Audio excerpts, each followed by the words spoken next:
Hello, Charles Savage here. Delighted to be with you and to share some thoughts about entrepreneurship. I'll be probably taking a different approach than is normal because I see it as an area that we need more than ever and for reasons that perhaps some of us have not even thought about.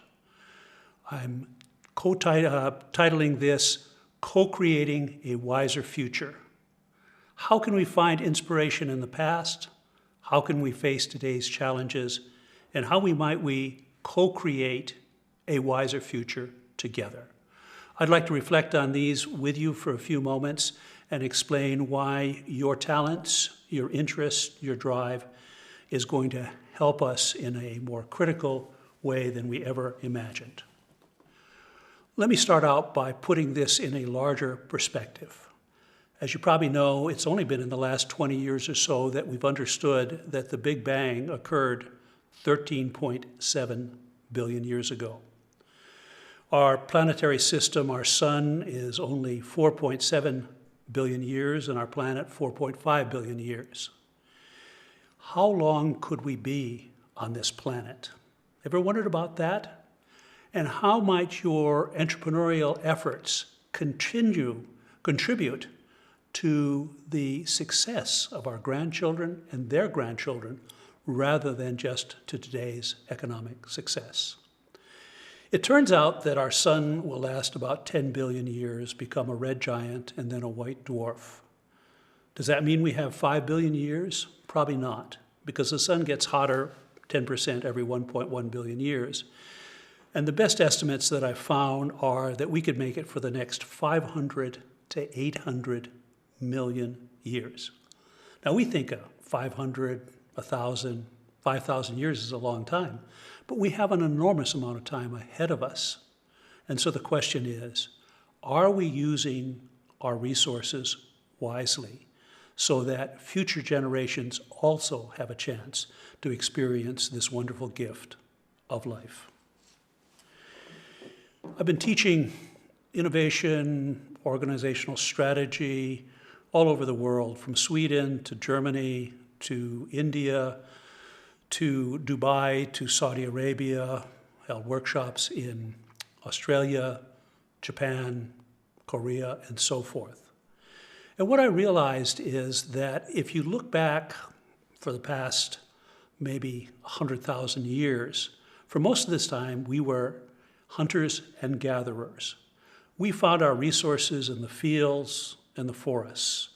We worked in small communities and helped one another. About 10,000 years ago, we learned how to plant seeds and raise crops so that we could store our goods in warehouses. And that made it possible for our cities to arise, culture to develop, and so forth. And about 300 years ago, we started the Industrial Revolution, thanks to James Watt's steam engine, Adam Smith's Wealth of Nations, and so forth. And we've been in this era now very intensively for the last, as I say, 250 or 300 years. Will this continue forever, or do we need to shift? Perhaps we're being called as entrepreneurs, as innovators, not only to create new products and services, but also to innovate our economy, our society, and the way we live.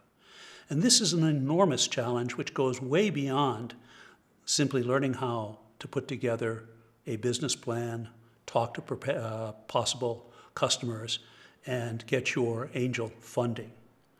If we look back, we found that our resources that we worked with were around us. Then we learned how to put them in the ground. And then, thanks to our science, we learned how to dig out the resources that were way under the ground. Our hydrocarbons, our ferrous oxide for iron and steel, bauxite for aluminum, rare earth metals, and so forth. And at this point, it's really like we found nature's cookie jar. And we are taking as much as we can, as fast as we can. And some people are saying, wait a minute, we're going to hit peak oil. We're going to use up more than half of what nature stored in this planet for us over the last 300 to 400 million years. Sure, that's getting extended a bit by hydraulic fracturing of the undersurface for shale gas, and maybe we'll also use the fracking technology to put water down below the surface and bring up steam to drive our power plants. There's a lot of innovation going on there, but most of it is how do we keep the existing model going that we've learned and profited by for so long? To summarize this, if you look at the slide, the resources were around us in the hunters and gatherers era. They were in the earth, and then in the agricultural era, and below the earth in the industrial era. Now, where are they going to be in the next era? It may well be that the resources are within us. Perhaps that's the biggest untapped resource that we know. If you think back at the beginning of the industrial era, our goal was a standard of comfort that we changed to a standard of living. We didn't want to have to go into the fields and hunt and collect berries. We wanted somehow to have an easier life around us. And so we've been on that route. We have refrigerators, stoves, microwave ovens. Now we'll have robots to clean our homes and to do so much more. You can see that. It's almost making humans redundant and unnecessary. And yet, at this point, we have an opportunity to do things we've never thought of before. Just look at it here. We're really eating up, using up, and throwing away so many of the resources. And again, the Club of Rome is coming out with a new publication, Der geplünderte Planet, the used up planet. And there will be some discussions this fall about that. And it seems like what they've been saying for the last 40 years is very true, but there have been enough skeptics to ignore it, and we go on with the same old story still today. If we step back and say, what have we been doing? A dear friend of mine, Andreas Brandner in Vienna, had this sculpture made. It is actually 3 meters high. This is the known and this is the unknown. And if you ask yourself, should the unknown be about this high, just a little bit, because do we know most things? Or is the known about this high and we mostly don't know things? As I've asked people all over the world, typically people say, perhaps the known is 3 centimeters and the unknown 3 kilometers. But how often does a teacher in class come in to hers or his students and say, folks, this is what I know, but this is what I don't know. Help me discover that. How often does an executive in a company say, we know a lot about how to do things, but there's an enormous amount that we don't know how to do. And so what we're going to have to do is begin to appreciate the unknown, the big questions, the powerful questions, in ways that we've never thought before. We're going to have to learn in school not only to be asked questions, but we're going to need to teach our students how to ask questions. And as entrepreneurs and innovators, the power of your idea will be directly dependent on the quality of your powerful question. To find underlying patterns that penetrate the unexpected, that reveal things that most people in their superficial views never see at all. The same in our companies. Instead of the chief giving orders, leadership is now turned to one where the quality of the question needs to be greatly improved. And the quality of reflection among and between the people is essential.